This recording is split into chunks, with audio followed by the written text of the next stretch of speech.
3 minutes. That was exactly how long Dante Moretti gave his fiancée to live. He stood inside the dark mahogany closet, watching through the slats, his hand gripping a suppressed Beretta. Just 3 feet away, the woman he planned to marry, a humble waitress named Sophie, was hovering over his dying mother. The maid had warned him. She claimed Sophie was an assassin, sent by a rival family to finish the job. Dante didn't want to believe it, but the evidence was undeniable. He watched Sophie pull a strange, unlabeled vial from her pocket. She uncorked it. She moved toward the oxygen mask. Dante raised his gun, his heart shattering. He was ready to pull the trigger.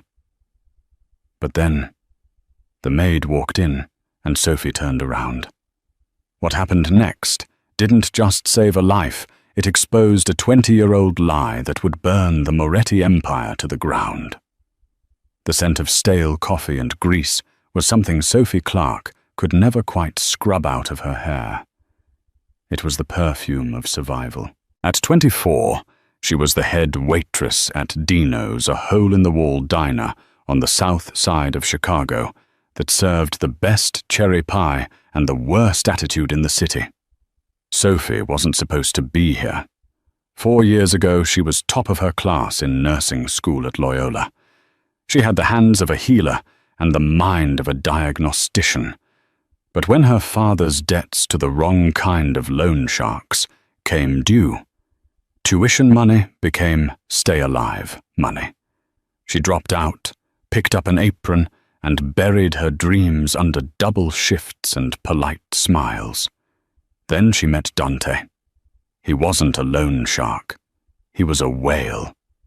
Dante Moretti, the man who owned the construction firms, the shipping logistics, and half the politicians in Illinois. He had come into the diner late one rainy Tuesday, looking like he carried the weight of the world in the lines of his Italian silk suit. She hadn't fawned over him. She'd just told him he looked like he needed decaf if he wanted to survive the night. He'd laughed a rusty, unused sound and left $100 tip. 6 months later, there was a ring on her finger worth more than the entire diner. But a diamond didn't buy acceptance. "You're trembling," Dante said, his voice a low rumble that vibrated against her back. Sophie looked up from the passenger seat of the armored SUV. They were passing through the wrought-iron gates of the Moretti estate. It wasn't a home. It was a fortress of grey stone and manicured hedges that looked sharp enough to cut skin. "I'm not trembling," Sophie lied, clutching her purse tighter. Inside was her inhaler and a small notebook she used to track her father's remaining debts. Your mother doesn't like me, Dante. We both know that." Dante reached over, covering her rough, chapped hand with his smooth, manicured one. "Isabella is traditional. She thinks I need a strategic alliance, a wife from the Genovese or the Vitti family. She sees a waitress and she sees a weakness." "And what do you see?" Sophie asked the question she asked him every week. Dante's eyes, usually dark and guarded, softened. "I see the only person who hasn't asked me for a favor in 6 months. I see peace, Sophie. You are my peace." The car stopped. The gravel crunched like bones breaking. Waiting at the top of the stairs was Greta. Greta was the head housekeeper, a woman in her 50s, with hair pulled back so tight it pulled her eyelids into a permanent glare. She had served the Moretti family since Dante was in diapers. She was efficient, loyal, and she hated Sophie with a venom that felt prehistoric. "Mr. Moretti," Greta said, ignoring Sophie completely. "The doctor is upstairs. It's bad." Dante's demeanor shifted instantly. The lover vanished. The Don appeared. He was out of the car before the driver could open the door. Sophie scrambled to follow her heels, clicking frantically on the marble steps. "What happened?" Dante demanded, striding through the foyer. She collapsed after tea, Greta said, her voice trembling with what sounded like genuine fear. Her heart rate spiked. She's hallucinating. Dr. Aris says her kidneys are failing. They burst into the master bedroom. It smelled of lavender and decay. In the center of the massive four-poster bed lay Isabella Moretti. She was once a terrifying beauty. Now she looked like a wax figure left too close to a fire. Her skin was grey, her breathing ragged. Dr. Aris, a private concierge doctor on the Moretti payroll, was checking a monitor. He looked pale. "Dante," Isabella rasped. Her eyes were milky, unfocused. "My boy." Dante fell to his knees beside the bed, burying his face in her hand. "I'm here, Mama, I'm here." Sophie stood in the doorway, feeling like an intruder. But her instincts, the ones honed in nursing clinicals and late-night study sessions, kicked in. She watched the monitor. Tachycardia, erratic rhythms, but her skin is dry, not clammy. Sophie stepped forward. "What is she on?" she asked. Dr. Aris looked at her with disdain. "Excuse me, Miss Clark. This is a medical situation." "I know," Sophie said, her voice gaining a surprising steeliness. "I'm asking what medications she was administered today, because that monitor shows atrial fibrillation, but she's not sweating. That's inconsistent with a standard heart failure episode." Greta stepped between Sophie and the bed.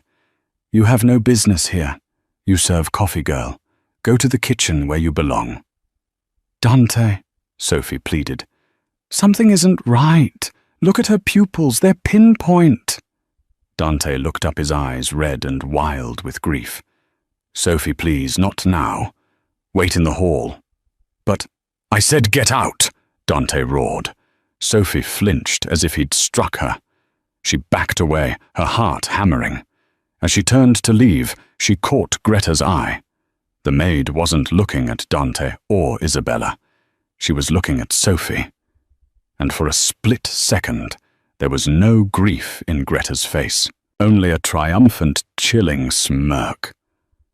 Sophie closed the door, leaning against the cold wall of the corridor.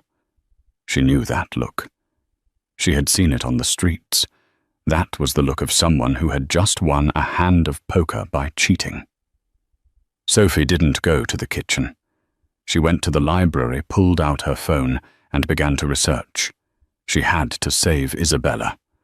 Not because she liked the woman, but because if Isabella died tonight, Sophie knew with terrifying certainty that she would be blamed for it.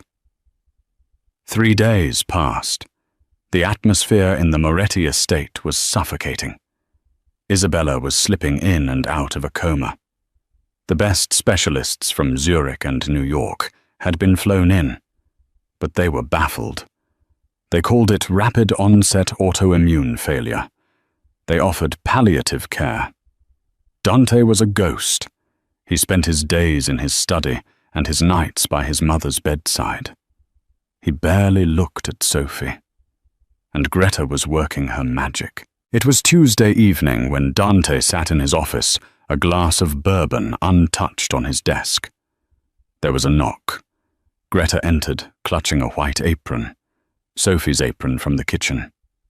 "Boss," Greta whispered, using the title she rarely used. I didn't want to bring this to you. I know you love her." Dante looked up, his eyes hollow. "What is it, Greta?" Greta walked forward and placed a small, clear Ziploc bag on the desk. Inside was a pinch of dried, crushed leaves. Foxglove.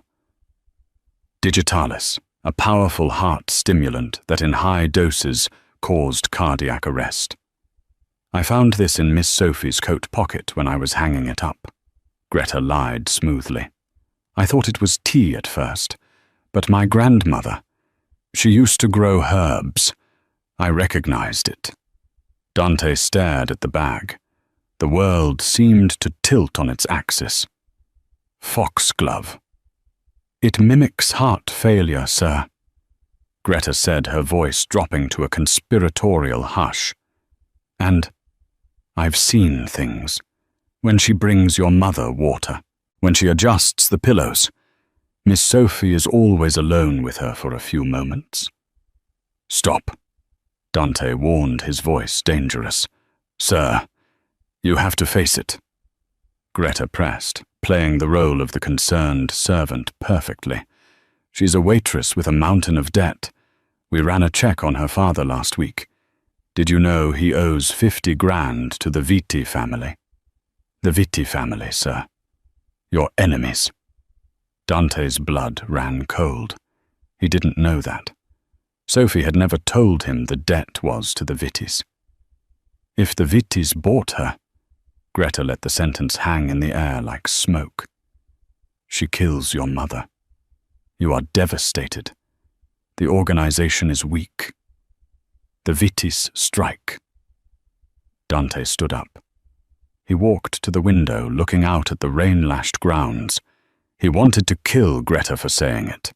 He wanted to fire her on the spot. But the logic, it was a jagged pill, but it fit down his throat. Sophie did have medical knowledge. She did have debt, and his mother was dying of symptoms that matched the herb on his desk. Get out, Dante said. Sir, leave the bag. Get out. When she was gone, Dante picked up the phone. Lorenzo, he said to his head of security, I need you to install a camera in my mother's room. Hidden, audio and visual.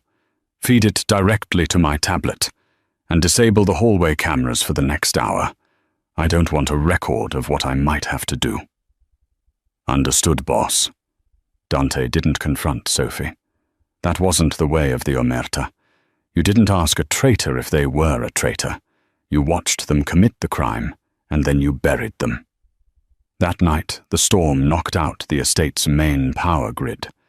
The backup generators kicked in, bathing the mansion in a dim emergency amber glow.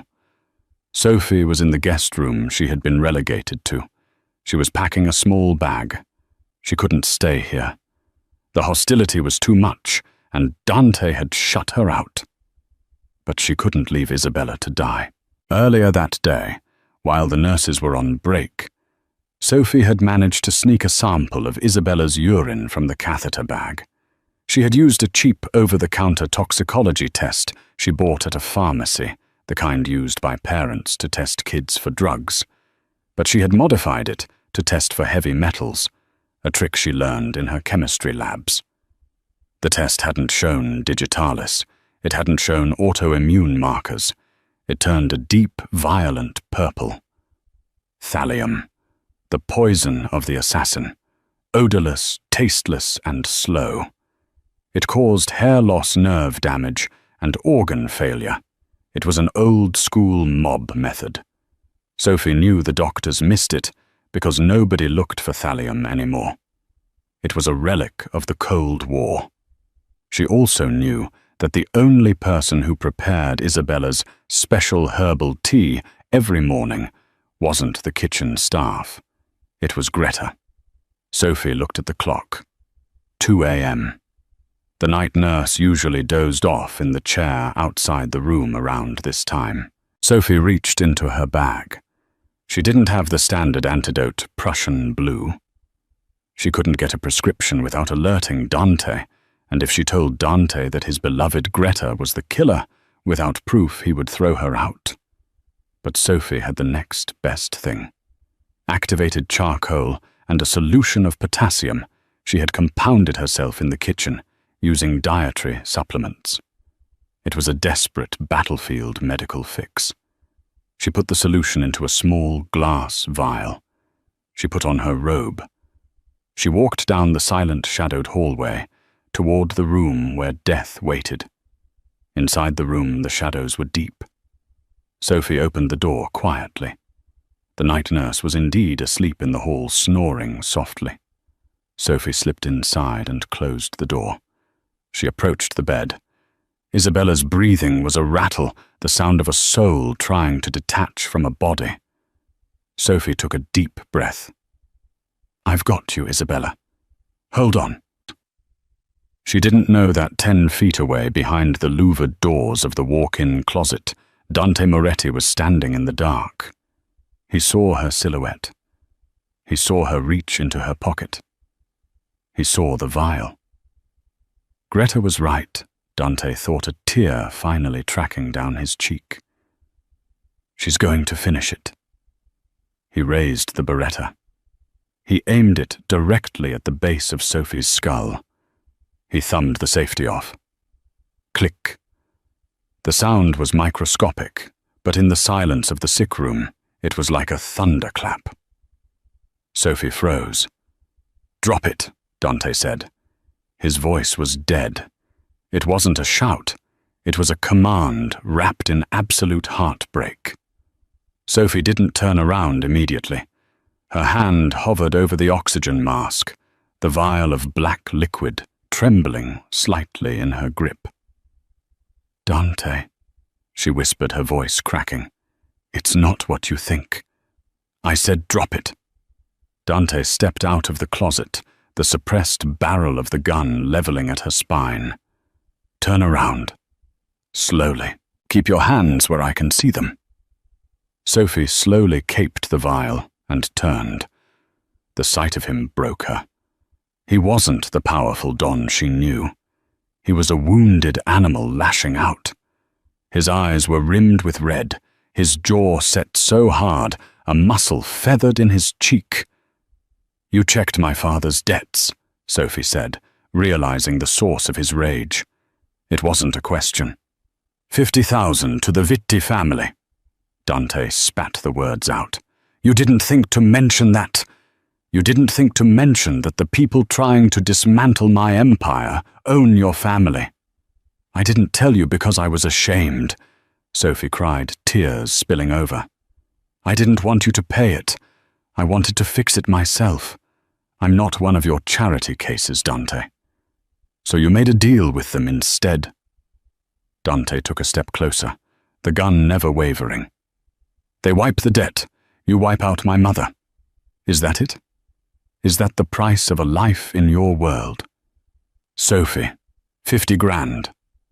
No, Sophie stepped forward right into the line of fire. Dante, look at me. Really look at me. Do you think I could do that? Do you think I could kill the woman who gave birth to you? I don't know who you are anymore, Dante said, his voice trembling. Greta found the foxglove in your coat. I saw the vial in your hand just now.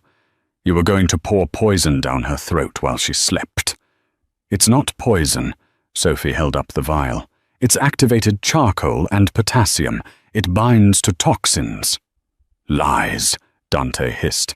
Put it down. I won't, Sophie said, clutching the vial to her chest. She doesn't have heart failure, Dante. She has thallium poisoning. Dante paused. The specificity of the word threw him off balance. Thallium, it's a heavy metal. Sophie spoke fast, desperate, to get the words out before he pulled the trigger. It's old school. It mimics autoimmune diseases. It causes nerve pain, tachycardia, and... She pointed to the pillow behind her. Look at the pillow, Dante.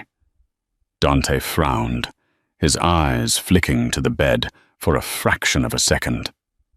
Look at it, Sophie screamed. Dante looked. On the white silk pillowcase surrounding Isabella's pale head were clumps of silver hair, not just a few strands from aging chunks. Thallium causes alopecia, Sophie said, her voice dropping to a harsh whisper. Rapid hair loss. Heart failure doesn't do that. Autoimmune disease doesn't happen that fast. Someone has been feeding her rat poison, Dante, for weeks. Dante lowered the gun an inch. He remembered his mother complaining about her hairbrush being full 3 days ago. He had dismissed it as stress. Greta found the foxglove, Dante muttered, confusion clouding his rage. Why would she lie? Because, Sophie said, stepping closer to the bed, Greta is the only one who prepares your mother's morning tea. The kitchen staff told me. No one else is allowed to touch it. Dante felt the room spinning. The narrative he had built, the one where Sophie was the villain and Greta the loyal servant, was cracking. But fear was a powerful anchor. "If you're lying," Dante said, raising the gun back up, "I will kill you myself. I won't let the guards do it. It will be me." "If I'm lying, she dies anyway," Sophie said, turning her back to the gun. She uncorked the vial again. "But if I'm right, this will buy her time until we can get her to a hospital for dialysis." Dante's finger tightened on the trigger. His training told him to shoot. His heart screamed at him to trust the woman who had held him while he cried. Sophie lifted the oxygen mask. She tilted Isabella's head back. Dante stopped breathing. He watched the black liquid disappear into his mother's mouth. He waited for the convulsions. He waited for the flat line. Isabella coughed. She swallowed. And then she took a deep, shuddering breath. The frantic beeping on the heart monitor slowed. 140 beats per minute. 130. 120. "It binds to the poison in the stomach," Sophie whispered, wiping Isabella's mouth. "It stops the absorption." Dante lowered the gun. He fell back against the closet door, the adrenaline crashing out of him, leaving him weak. He looked at Sophie, really looked at her, and saw the terror in her eyes. Not the terror of being caught, but the terror of losing him. "Sophie," he breathed. Before she could answer, the bedroom door flew open. Greta stood in the doorway, a silver tea tray in her hands. She stopped dead. She had expected to walk into a crime scene. She had expected to see Dante standing over Sophie's bleeding body, the problem solved, the Vitti debt framed as the motive. Instead, she saw Dante leaning against the wall, his gun at his side. She saw Sophie alive, standing by the bed. And she saw Isabella breathing deeply, color faintly returning to her cheeks. The tray rattled in Greta's hands. The china clattered. "Mr. Moretti." Greta's voice was high, tight. I heard voices. "Is everything—" She looked at the vial on the nightstand. The black residue of the charcoal. Dante pushed himself off the wall. His face was a mask of cold fury, but this time it wasn't directed at Sophie. He moved like a panther, silent and lethal, placing himself between Greta and the bed. "Come in, Greta," Dante said softly. Too softly. Greta took a tentative step inside. Her eyes darted around the room, assessing the threat. She was a survivor. She had survived the brutal world of the Chicago underworld for 30 years by being invisible and indispensable. Now she was exposed. "What is that?" Greta pointed a shaking finger at the vial. "What did she give her?" "Oh my God. Sir, did she poison her right in front of you? It's an antidote," Sophie said, her voice steady now that Dante was beside her. "For thallium." Greta's face twitched. It was a micro-expression, a momentary flash of panic, before she smoothed it over with outrage. "Thallium, don't be ridiculous. That's absurd. Sir, look at the girl. She's desperate. She's making up stories to cover her tracks." "The hair, Greta," Dante said. He pointed to the pillow. "Sophie tells me thallium makes the hair fall out. You've been brushing her hair every morning. You didn't notice." I thought it was the chemo from years ago coming back," Greta stammered. "I didn't want to worry you." "We didn't do chemo," Dante said. "My mother has never had cancer." The silence that followed was deafening. Greta had slipped. In her panic to create an excuse, she had invented a medical history that didn't exist. Dante raised the gun again. This time it was pointed at the woman who had raised him. Why? Greta's demeanor changed instantly. The hunched, servile posture of the housekeeper evaporated. She straightened her spine. Her face, usually blank and professional, twisted into a sneer of pure hatred. She dropped the tray. The silver teapot crashed to the floor, splashing hot tea onto the Persian rug. Because she is a thief? Greta screamed, her voice echoing off the vaulted ceiling. She stole my life. She gave you a home, Dante said, bewildered. She treated you like family. She treated me like a pet, Greta spat. She took a step forward, ignoring the gun. Do you know who I am, Dante? Do you really know? Dante frowned. You're Greta.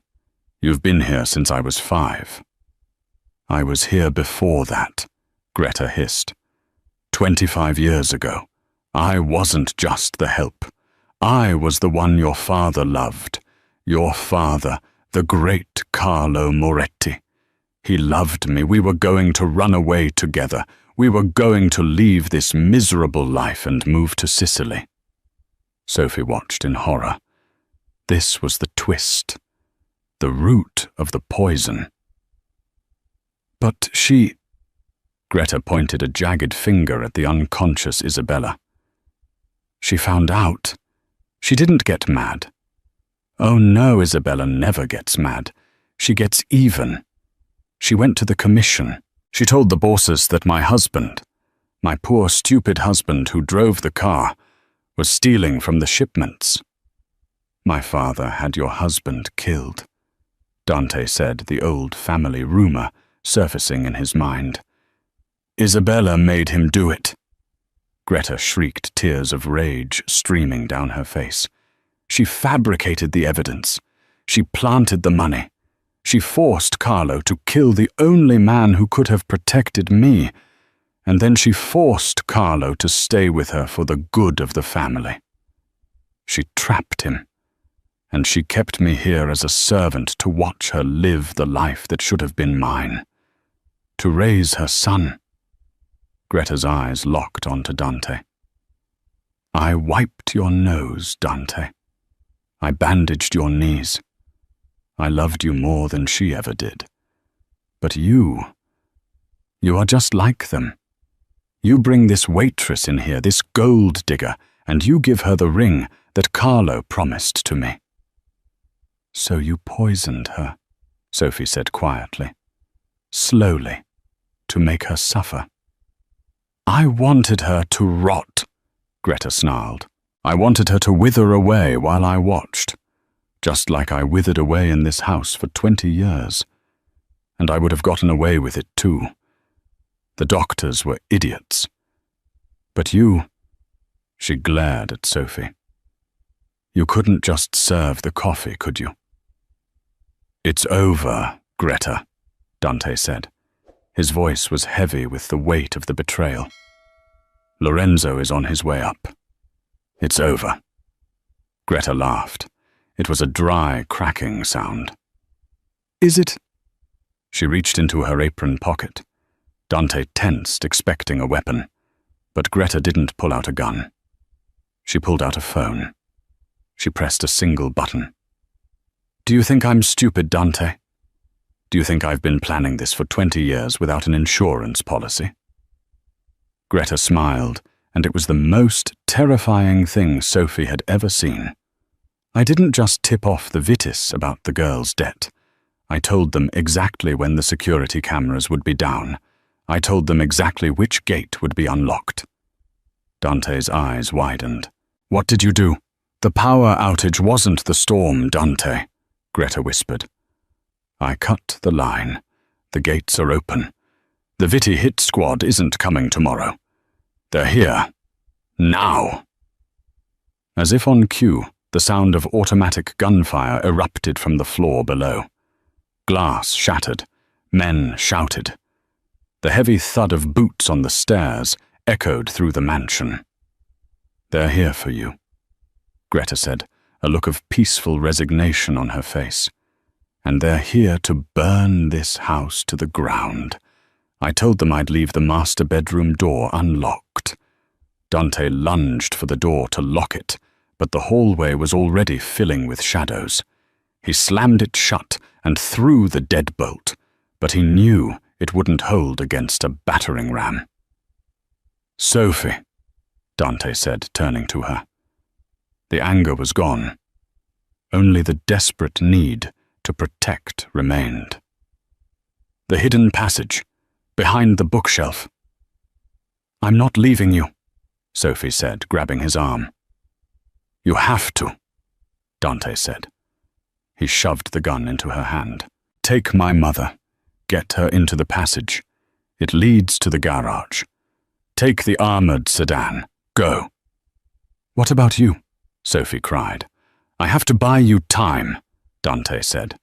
He looked at Greta, who was standing in the middle of the room, smiling at the chaos she had unleashed.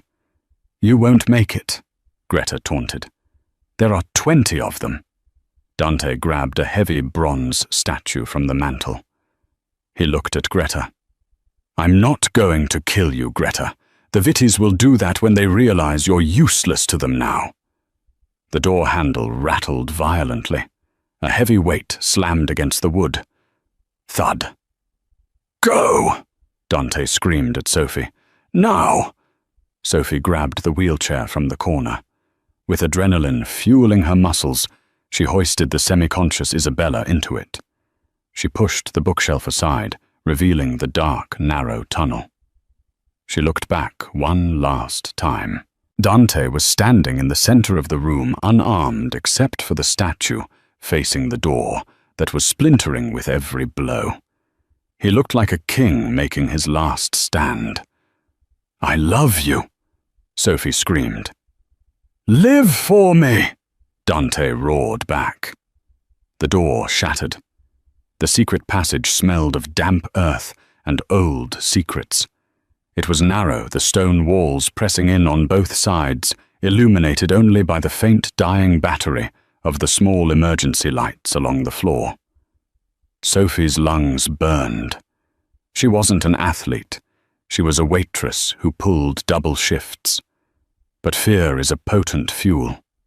She pushed the wheelchair over the uneven stone floor, her heels kicking up dust.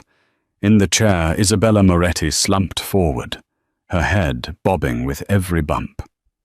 "Stay with me, Isabella." Sophie gasped, her voice echoing in the tunnel. "We're almost there." Above them, the sounds of the gunfight were muffled thuds, like heavy furniture being dropped.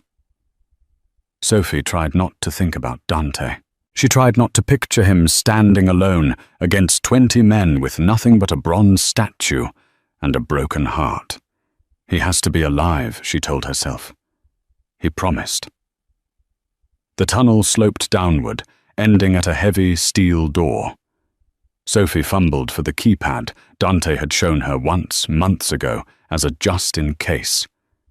She prayed she remembered the code. 0521. His birthday. The light turned green. The hydraulic locks hissed, and the door swung open. They were in the underground garage. It was a concrete bunker filled with Dante's collection of cars, Ferraris, Lamborghinis, vintage Mustangs. But Sophie ran past the flash. She headed straight for the black Audi RS7 in the corner.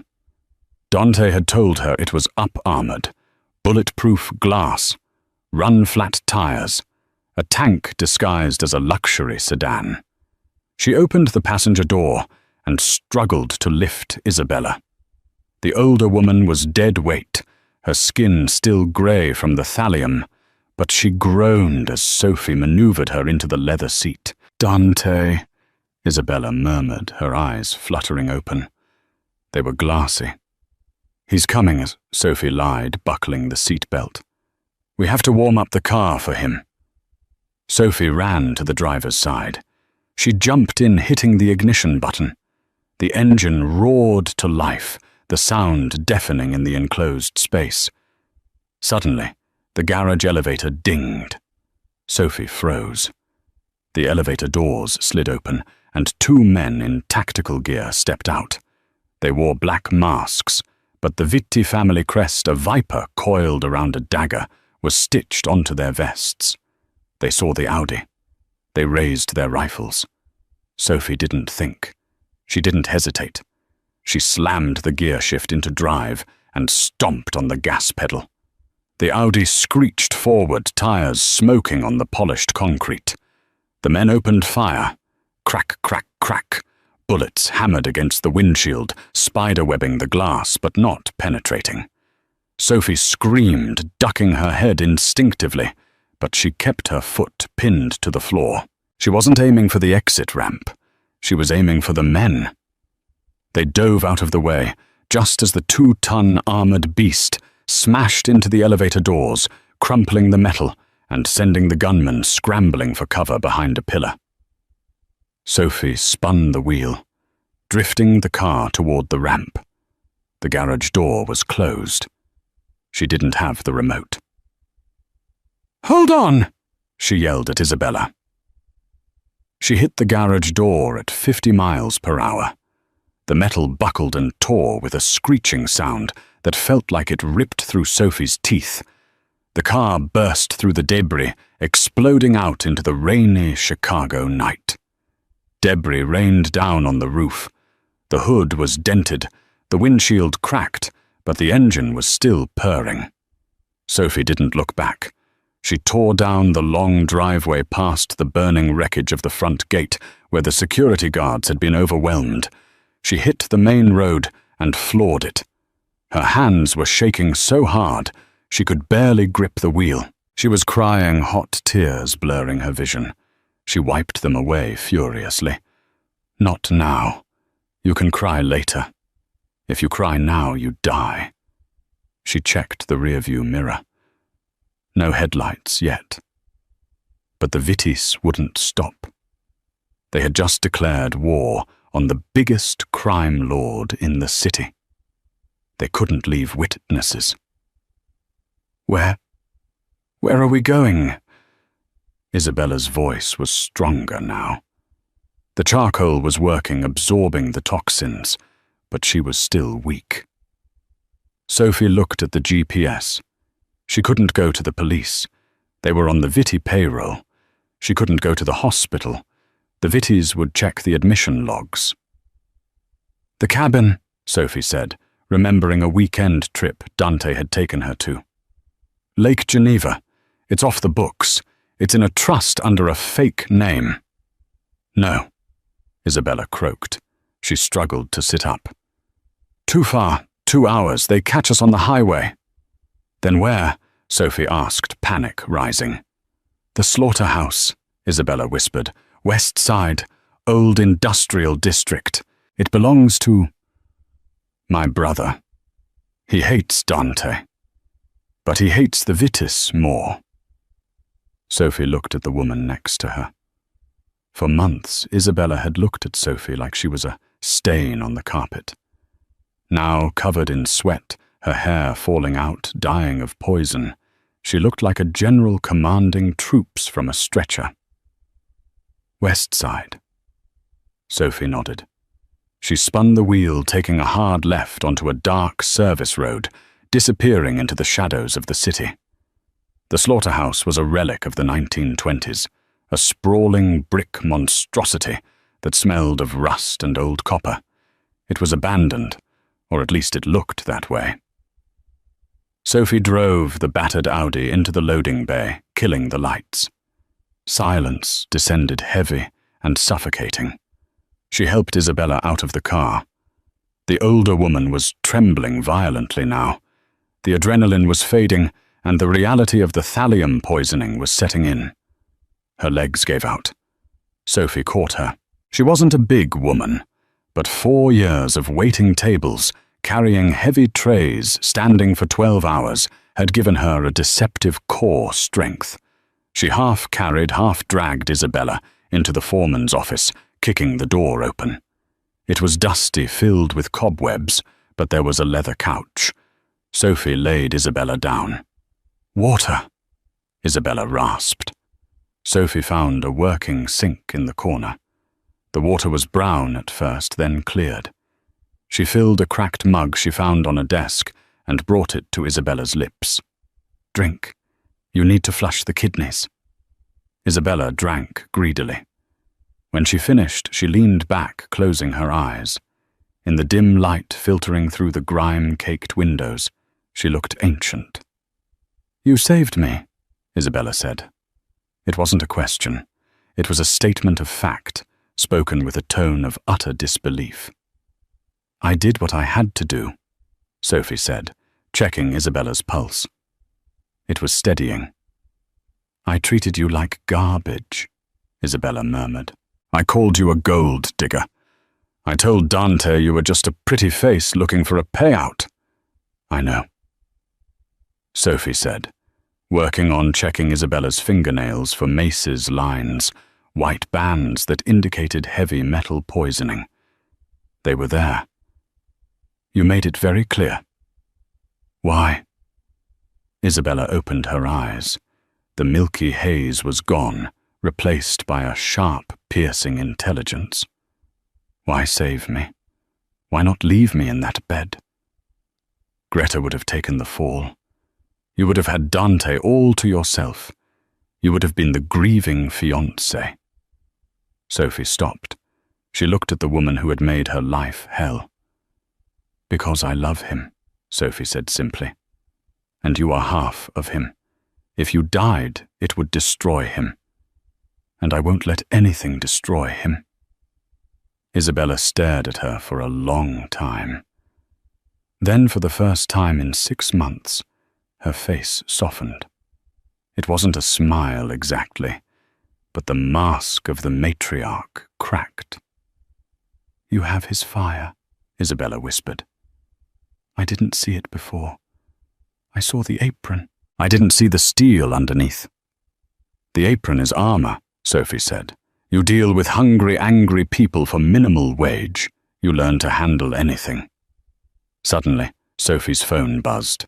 She had kept it off to avoid tracking, but she had turned it on just now to check the news. A message from an unknown number. Sophie's heart hammered against her ribs. She opened it. It was a picture. Sophie covered her mouth to stifle a scream.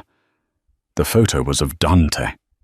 He was tied to a chair in what looked like a basement. His face was swollen, one eye stamped shut with a bruise. His shirt was torn, stained with blood. But he was alive. He was looking at the camera with a defiant sneer.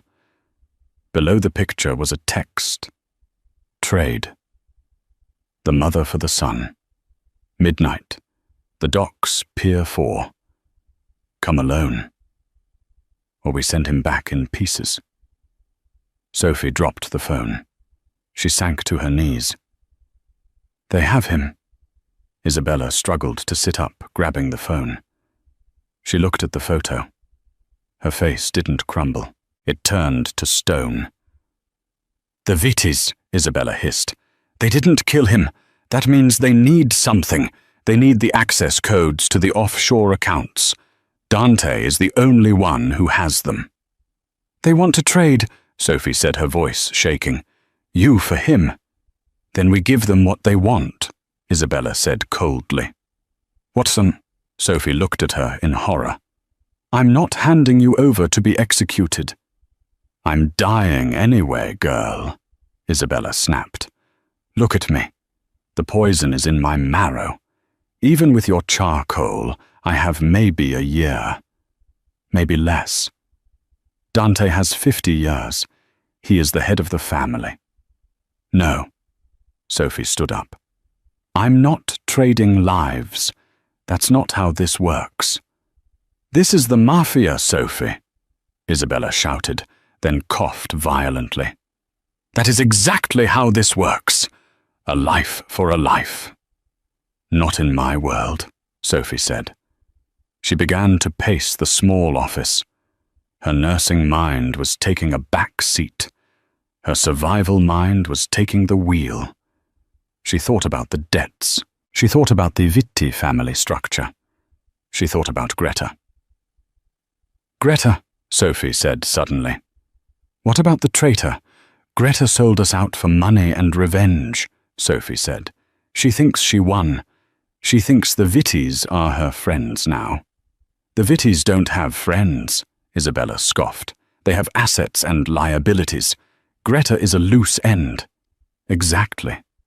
Sophie turned to Isabella. Dante told me once that the Vitti boss, Luca, is paranoid. He trusts no one. If he thought Greta was playing both sides, what are you thinking? Isabella asked, watching the young woman transform. Sophie picked up the phone. I'm not going to Pier 4 to surrender. I'm going to Pier 4 to negotiate. But I need leverage. Who is the one person Luca Vitti fears? Isabella's eyes widened. The Russian, Volkov, the supplier. Does Volkov know that the Vittis just attacked the Moretti estate? Sophie asked. Does Volkov know that the Vittis are trying to take over the distribution routes that Volkov uses? No. Isabella said, a slow smile spreading across her face. Volkov hates instability.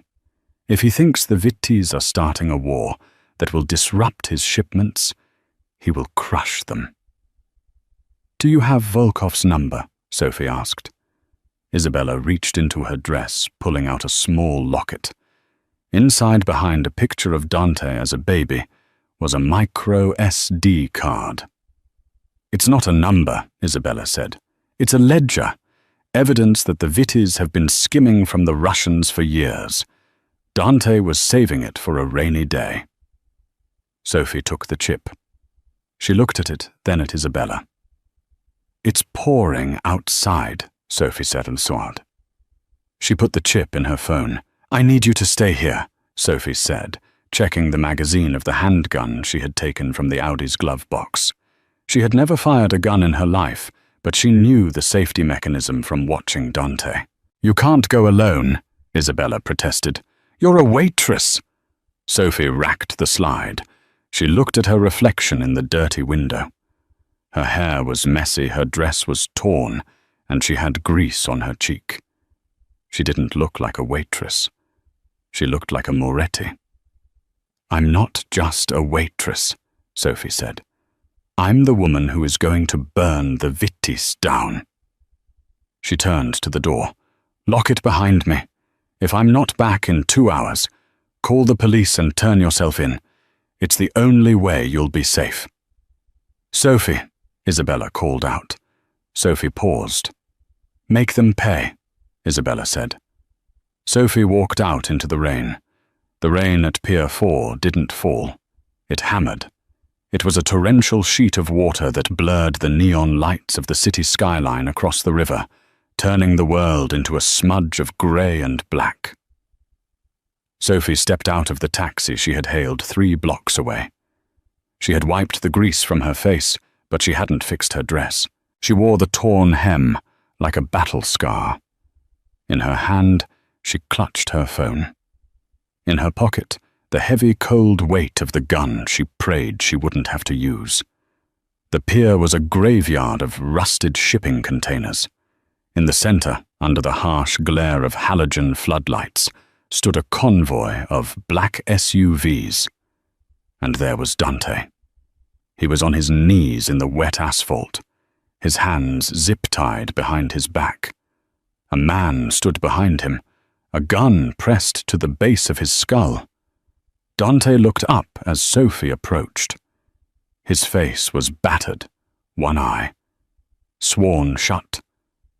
But the good eye went wide with terror. Sophie, no! He screamed, his voice raw. Get out of here! Run!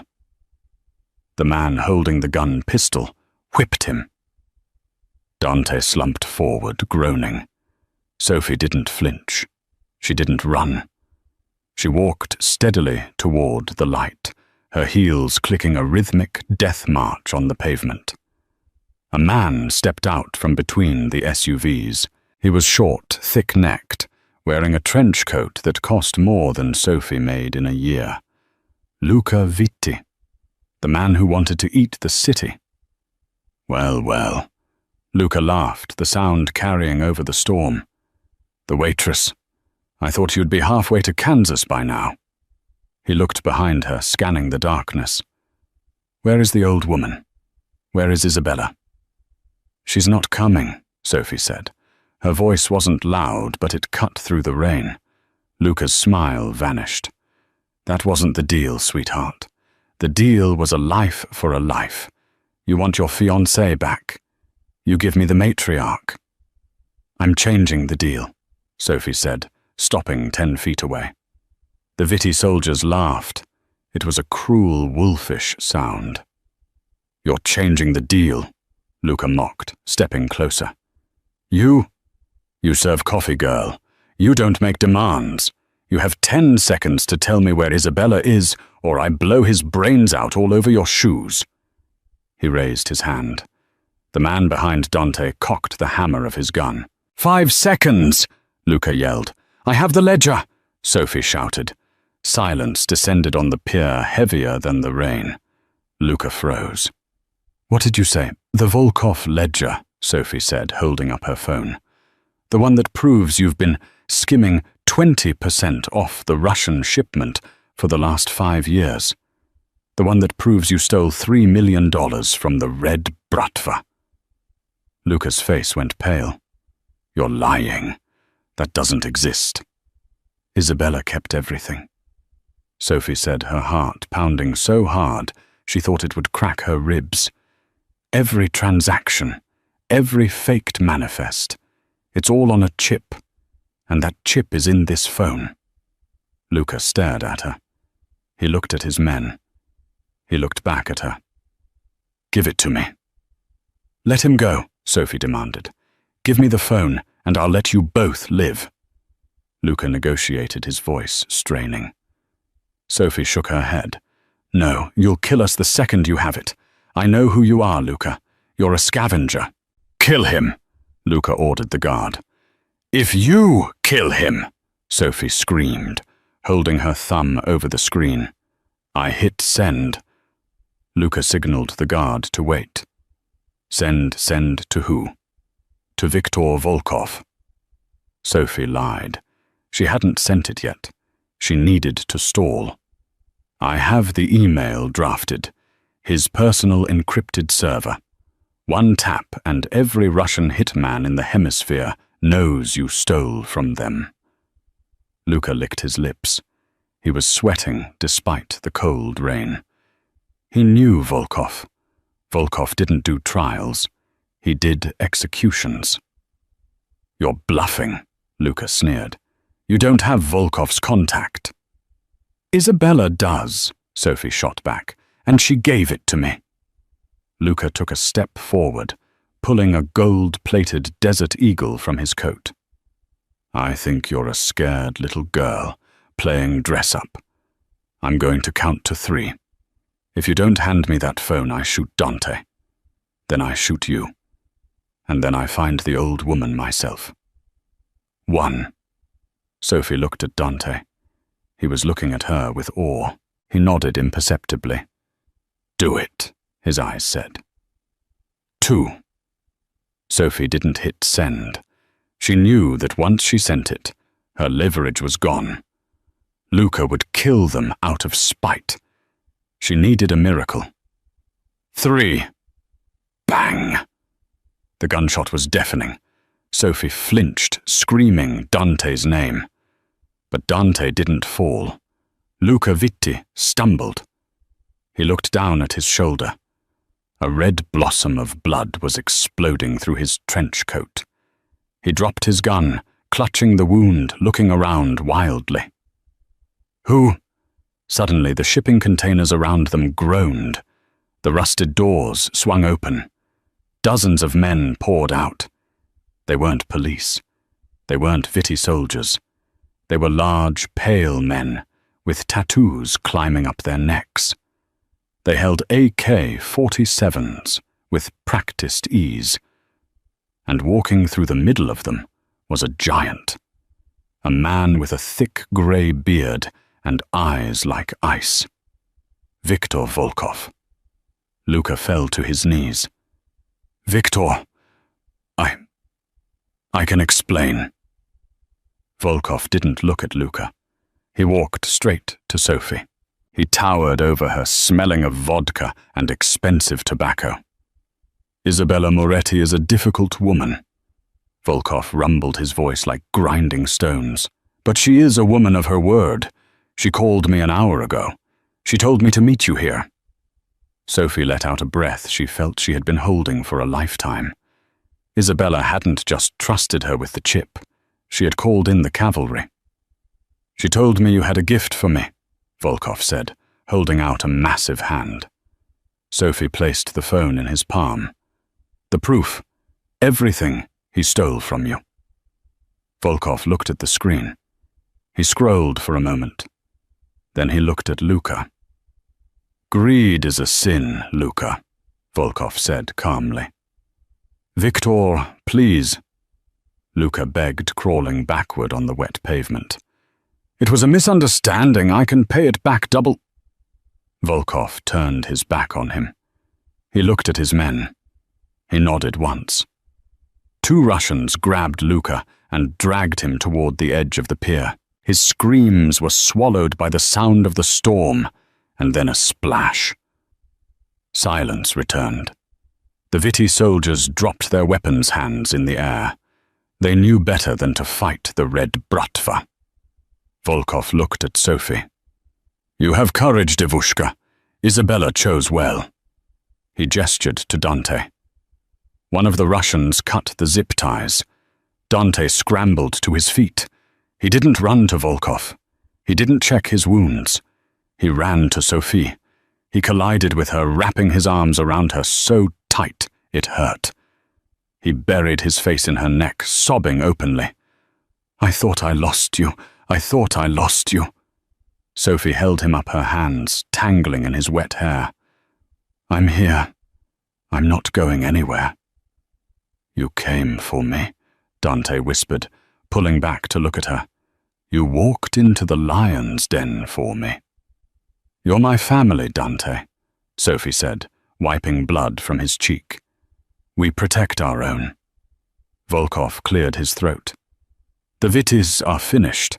Their territory is up for negotiation. I assume the Morettis will be taking over management. Dante straightened up. He shifted instantly from the lover to the Don.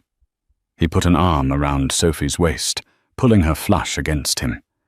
It wasn't a gesture of possession. It was a partnership. We will her, Dante said, and the Russian percentage remains untouched, as a gesture of gratitude. Volkov smiled, showing a row of gold teeth. Good business. Go home to your mother, Dante. She is waiting. 6 months later. The cathedral was filled with the scent of white roses and expensive perfume. The pews were packed with the most powerful people in Chicago, politicians, judges, and captains of industry. At the front, Dante stood waiting. He looked devastating in a tuxedo, but his eyes were fixed on the massive oak doors. The organ music swelled. The doors opened. Sophie stepped through. She wasn't wearing a traditional dress. She wore a gown of crushed velvet and silk tailored to perfection. She didn't look like a waitress. She didn't look like a nurse. She looked like a queen. But she didn't walk alone. Next to her linking arms was Isabella Moretti. Isabella was thin, but strong. Her hair was growing back a stylish silver pixie cut that highlighted her sharp cheekbones. She walked with a cane, but she held her head high. The crowd murmured. It was unheard of. The mother of the groom walking the bride down the aisle, Isabella leaned in to Sophie as they began the slow walk. You look beautiful, figlia mia, Isabella whispered. My daughter.